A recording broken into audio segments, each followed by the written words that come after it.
सलाम एवरीवन। एक दफ़ा फिर उर्फ़ी जावेद। आप भी सोचेंगे बार बार क्यों डिस्कस करती है उर्फ़ी जावेद को। यकीन करें कि मेरी नज़र में उर्फ़ी जावेद हम सब लोगों की एक ऐसी तस्वीर है जिसे हम निगेट करते हैं। हम मानते नहीं हैं कि हम भी कहीं ना कहीं से ऐसे हैं। हम प्रेफरेबली उस तस्वीर को सर उठाने से पहले ही, उस फीलिंग को सर उठाने से पहले ही कुचलते हैं, छुपाते हैं, लोगों से अपने ऊपर मास्क चढ़ाते हैं और उसको डर्टी और ख़ुद को क्लीन शो करते हैं। मैंने देखा उस लड़की में बड़ी करेज है। वो जब बात करती है बड़ी लॉजिकल और बड़ी साफ सुथरी सीधी बात कर देती है, डरती नहीं है किसी भी चीज़ से। She admitted everything she has done in her life. ये बहुत बड़ी बात है, ये बहुत बड़ी बात है। दो आई बिलीव इट, दो आई एग्री दिस कि हर सच बोलने के लिए नहीं होता। This is a bit childish also. मैं इसे बिल्कुल भी पसंद नहीं करती कि ये अच्छी बात है, ये लेकिन बहुत बड़ी बात ज़रूर है।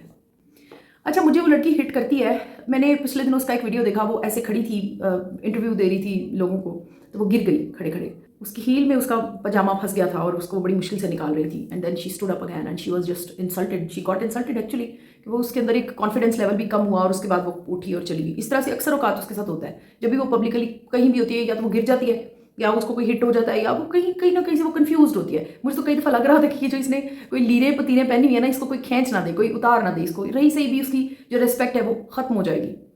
फिर मैं सोचती हूँ कि अगर ये लड़की एजुकेटेड होती, इसका ब्रेन इतना इस काबिल होता, तो शायद अपने लिए ये फैसला ना करती जो ये इस वक्त करती है। सड़कों पे खजल होती है, बंद कमरे में बैठ के। अरे आपने यही काम करना है, बंद कमरे में बैठ के कर लो।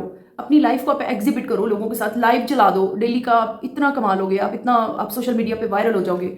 Why she comes in front of the people and she just collects the hates of people, और वो जो एक पैथेटिक सा उसका एक होता है। ये वीडियो आपसे शेयर करने का मकसद सिर्फ एक है। मैंने एक ऐड देखी थी, 7 अप की ऐड थी प्रॉबेबली।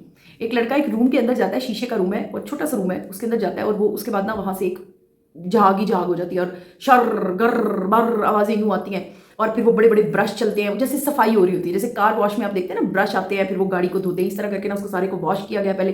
फिर उसके बाद तेज़ हवा के पंखे इस साइड से चले, वो उसकी स्किन भी यूँ यूँ हो रही है और वो लड़का जो है ना वो ड्राई हो गया। उसके बाद वो दूसरी साइड से निकला और यूँ करके बना, यानी कि जैसे एक बंदा निकलता है और हाँ ये क्या हुआ मेरे साथ, ऐसे उसके जेस्चर्स हैं। और बिल्कुल उसके साथ 7 अप का फ्रिज पड़ा हुआ है और एक लड़का आता है, वो कॉइन डालता है और फ्रिज के अंदर से 7 अप का टिन निकालता है और पी जाता है।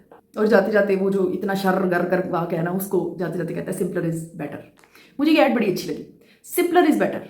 यही सब कुछ जो इस तरह के लोग कर रहे हैं, उर्फ़ी जावेद जैसे, या जो लोग ज़िंदगी में बहुत मेहनत कर रहे हैं, बहुत स्ट्रगल कर रहे हैं। मैंने अपनी अम्मी को बहुत ज़्यादा मुशक्क़त करते हुए देखा है, बहुत मुशक्क़त वाली ज़िंदगी। यानी अगर कुछ नहीं भी कर रही हैं ना तो वो खड़ी हैं। मैंने उन्हें बहुत बार ज़िंदगी में कहा कि अब आप बैठ जाएं। She forgets to sit even, वो बैठना भूल जाती हैं क्योंकि ज़िंदगी बड़ी स्ट्रगल में गुजार दी। यानी इतनी मुशक्क़त की कि मुशक्क़त जो है वो ब्लड में शामिल होगी, उसकी आदत पड़ गई। ज़िंदगी को सिंपलर वे में भी गुजारा जा सकता है। Take rest in your life. जो लोग तंग कर रहे हैं उनसे बात ना करके भी गुजारा हो सकता है। जिन लोगों ने ठेका लिया हुआ है हमें हर्ट करने का, उनसे वो ठेका छीना भी जा सकता है अपनी आंखें और कान बंद करके। ज़रूरी नहीं ये शर गर भर करवाया जाए और फिर ही ज़िंदगी गुजरे। बड़े आराम से, बड़े कामली, बहुत स्मूथली भी लाइफ गुजर सकती है। ट्राई करके देखें, you will feel very good. मैं खुद ज़िंदगी के कई साल इस उधेड़-बुन में ही रही हूँ कि क्या सही है और क्या गलत है। I have found it out that you can live a very good life by adopting the simplicity. Simpler is the best.